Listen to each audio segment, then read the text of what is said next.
Hey everyone, and welcome to The Explainer. Today we're tackling a subject that honestly makes even seasoned technicians break a bit of a sweat before they even pick up their tools. We are diving headfirst into the complex and actually pretty fascinating world of HVACR electrical diagrams. I want you to think of this as discovering a completely new language. A language where wires, switches, and coils make up the vocabulary, and the sequence of operations, well, that's your grammar. If we want to truly master these systems, we have to be able to read this language. So let's figure it out together and transform what looks like a totally chaotic mess into a clear, logical story. Be honest with me here. Have you ever popped open the service panel on an AC unit, stared at that schematic glued to the inside of the door, and thought, am I literally looking at an alien language right now? Because, look, it's a completely normal reaction. The lines cross all over the place, there are these strange squiggles, random letters, it just looks like a giant bowl of spaghetti. And it's incredibly frustrating, right? Especially when you know exactly how to turn a wrench, but the electrical logic just feels totally locked away from you. Just take a look at this. This is a full ladder schematic with a legend, and yeah, at first glance, it's absolutely overwhelming. You've got your line voltage way up at the top, low voltage down at the bottom, countless lines intersecting, and all these abbreviations like C, IFR, and OFC. I mean, it literally looks like the Matrix. But don't worry, we're going to demystify this exact type of diagram using a really simple approach we call decoding the matrix. We'll break the whole thing down step by step so we can see exactly how the system thinks. All right, let's dive right into Step 1, the HVACR alphabet. Every complex system starts with a simple foundation, right? For electrical diagrams, that foundation is the symbols. Just like you can't read a novel without knowing your letters, you definitely can't read an electrical diagram without these core building blocks. So, what actually is an electrical symbol? Well, it's a standard graphical representation used to show the electrical properties of a component. Now, here's the biggest mistake people make. They look for a drawing that matches the physical part holding in their hand. But an electrical symbol, it doesn't care at all about physical appearance. It only cares about how the electricity flows through it. Is it a coil? Is it a switch? Does it open or does it close? That is what the symbol is telling you. When you compare the physical parts like relays and thermostats to their schematics, the difference is pretty striking.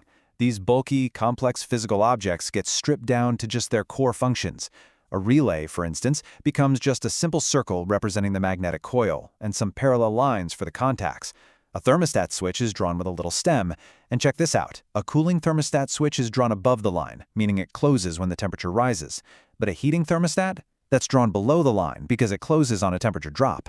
The symbols brilliantly strip away all the plastic and metal to show you exactly how the thing operates electrically. Moving right along to Step 2. Contactors, fuses, and overloads. You absolutely need to understand these specific symbols, because these guys are the bodyguards of your HVACR system. Knowing them is literally the difference between making a safe repair and causing a catastrophic system meltdown. These three devices do all the heavy lifting for safety and power distribution. First up, fuses. They're your simplest form of protection. If the system draws way too much current, bam, the fuse blows and physically opens the circuit. Next are the overloads. These are a bit smarter. They sense excess heat or current, usually right at a motor or compressor, and they break the circuit to stop the equipment from burning out. And finally, contactors. Think of a contactor as a heavy-duty relay. It takes a small, safe, low-voltage signal and uses it to close these massive contacts that send high voltage to the heavy hitters, like your compressor. Now, what's really interesting about this slide is how perfectly the symbols match their physical reality once you know what you're looking for. See the fuse symbol? It's a wavy line. That perfectly represents the delicate little fusible link inside a real cartridge fuse that actually melts away when the current gets too high. And right below that, check out the thermal overload symbols. See those little hooks? Those aren't just random. They represent a physical bimetal disc. When the motor gets too hot, the actual disc in the unit warps, and those hooks visually show the contacts pulling apart to save the motor. It's incredibly intuitive. Okay, but knowing what a part is doesn't really help if you can't actually find it hiding inside a massive AC cabinet, right? That brings us to Step 3, finding parts with component diagrams. We're essentially transitioning from learning the language to reading the map. Manufacturers give us different types of diagrams because, well, we need to solve different problems. A ladder diagram, which is what we've been focusing on, is drawn with rails and rungs, literally like a ladder. It shows the logical sequence. It tells you how the system thinks step by step. But it does absolutely nothing to show you real wire routing. For that, you need a component location diagram. This is your X marks the spot map.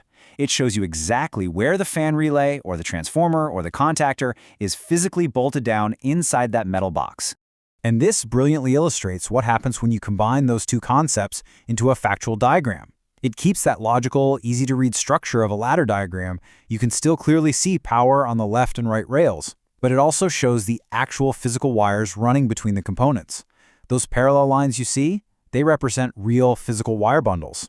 And the component terminals are actually labeled with the exact names or numbers you'll see out in the field, like the compressor motor terminals. It completely bridges the gap between schematic logic and real-world physical connections.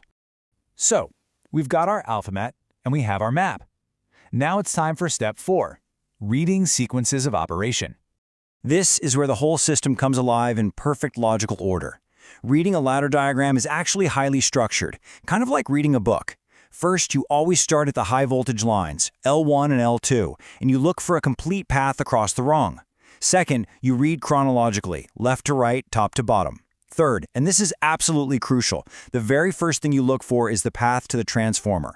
The transformer is what steps that high line voltage down to 24-volt control voltage.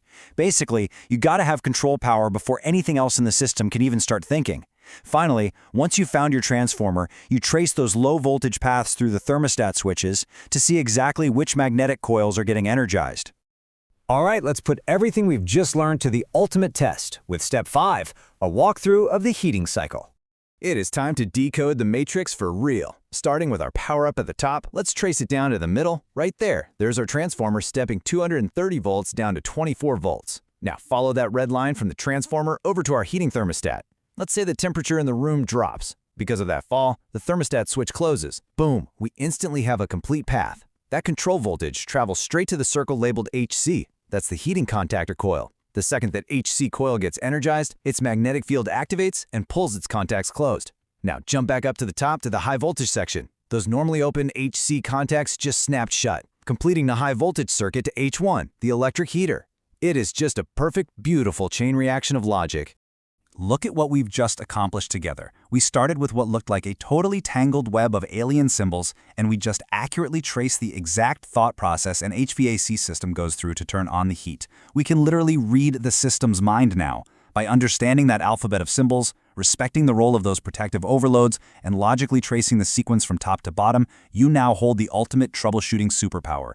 The matrix has officially been decoded. So the only question left for you is, now that you can read the system's mind, what hidden mechanical story are you going to decode next? Thank you so much for exploring this explainer with me, and stay curious out there.